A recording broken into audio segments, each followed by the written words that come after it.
Hi, welcome to PDF Tips.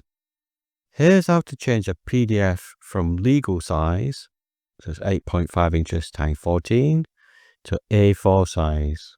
So to do this, it's quick and easy. Just click on File, Print. Select the Adobe PDF printer. In here, you click on Properties. Now you change it to whatever size you want in here. So I'm going to do A4. Click OK. And then set to fit as normal. Click Print. That will ask for another file name, so I'm going to call it A4. And there you are. It's now in A4 size, as it was before. And you can edit it. If you go and edit PDF, you can edit it like normal. Everything's being scaled to that size.